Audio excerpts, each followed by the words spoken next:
Konnichiwa. Um,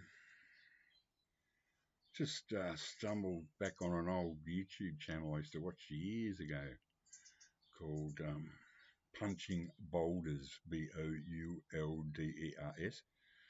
If you're an old gamer like me, those early games, you punched boulders and things and jumped on crates and kicked them open. So I've sort of a little bit over watching music videos at the moment, and I thought I've got to get back into my games. And it's like I haven't really been into gaming for, God, almost 20 years. Can you believe it? You know, I sort of gave up on music around 96 and just played, PlayStation 1, PlayStation 2, Dreamcast, uh, Nintendo GameCube, and finally Xbox 360. So I was really into games through to about 2006. So it was a good 10-year obsession, you would say. Well, number one, it cured my chronic gambling problem, which nearly killed me, literally. And there was just no music I was into at the time at all. But on these games, especially the ones around the late 90s, early 2000s, some of the soundtracks of these games is just so much better than anything else out there. It's just like, wow. And this is one game I just thought I could never quite get into, because this one it's called Siren in Japan. It's a Japanese game. All the best ones are from that era. But in the West, it's called Forbidden Siren. I just looked this one up, and this goes for around 150 to 200 bucks. They came with a booklet, and in this case, which I'd forgotten about,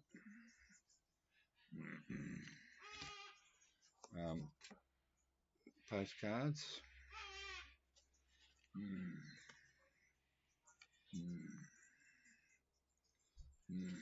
Cool, huh? I tried playing this.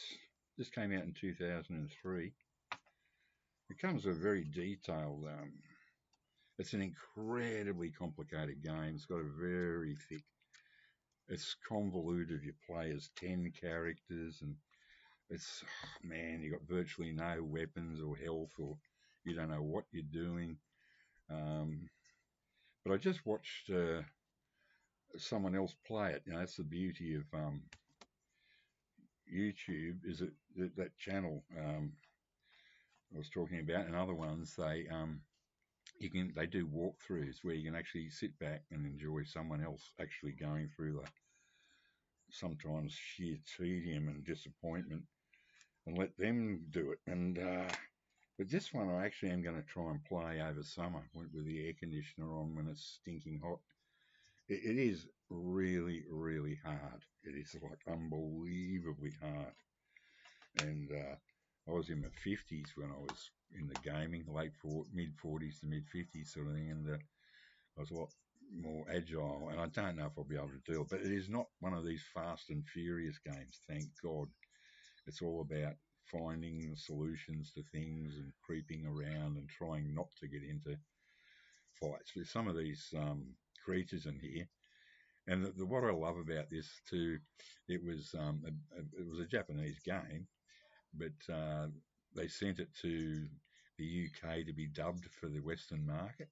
So all these Japanese characters are talking with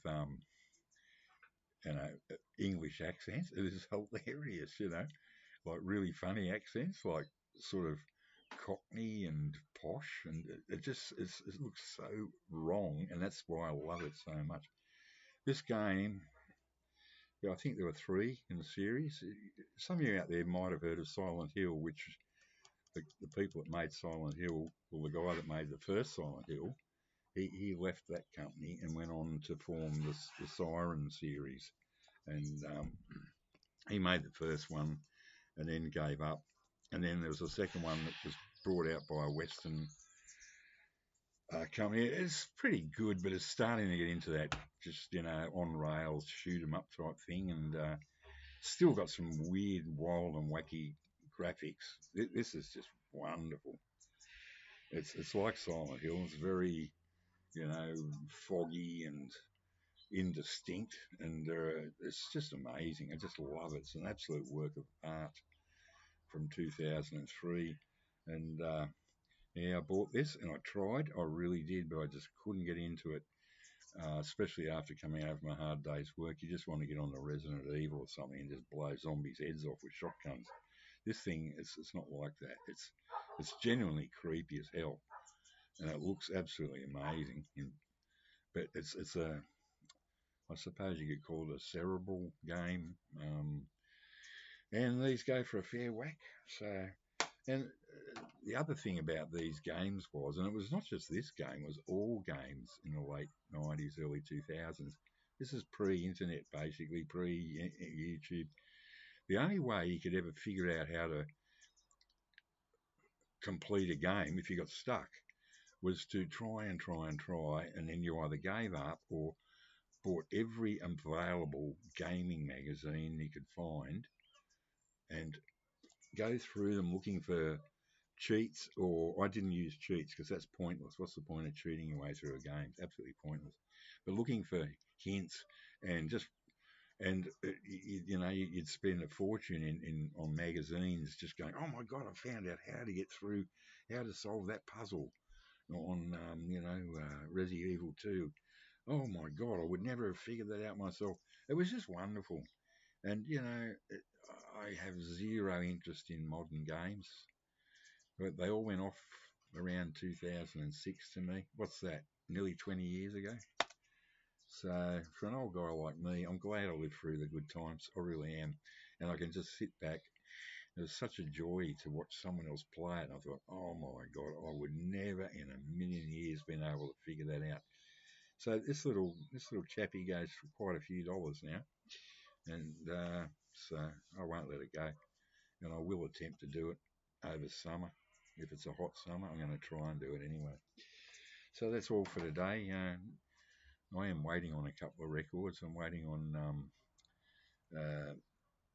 Different Drum by the Stone Ponies on Capitol. I bought that one in '67 when I was 16, but I gave it to a friend of mine for his birthday because I couldn't afford to buy him a record, so I gave him my copy. So after a bit of a break, I'm going to get it back, and also I'm waiting on a CD from Western Australia. It's came out in '91, so I hope it's not too much of that Sound Wars bass going on there. But it's this weird CD single that I saw at the time. I remember thinking, that is strange. The Clash had already broken up long before, but it was a CD single with Should I Stay or Should I Go by the Clash, and the B-sides, Big Audio Dynamite. So, I mean, they're both Mick Jones from the Clash. And I always thought, gee, that's weird. So he must have been still in with the same, because he'd been thrown out of the Clash, Mick Jones, years before '91. So how he ended up being able to release, or maybe the company still owned the rights to his Big Audio Dynamite and the Clash. I think that's got to be the explanation. So it's quite a strange single, and it's got a great cover. But see, the last Clash album proper was Combat Rock, and I bought it at the time, but I only like two tracks. I absolutely love Rock the Casbah, which our dear friend Morton has been talked about the other day and showed, etc. And the other track was Should I Stay or Should I Go? Absolute classic. And I didn't like the other tracks at all, and I kept it. I don't know what I did with it. Probably sold it, gave it to someone. So I've been waiting a while. I thought, I've got to get Should I Stay or Should I Go? I just got to have it, and so I'm waiting on that. So anyway, guys, I know it's not a music video, but I did talk about some music. Anyway, I'm going to have to get a haircut soon. Oh, it's getting a bit long. Anyway, I'll catch you later.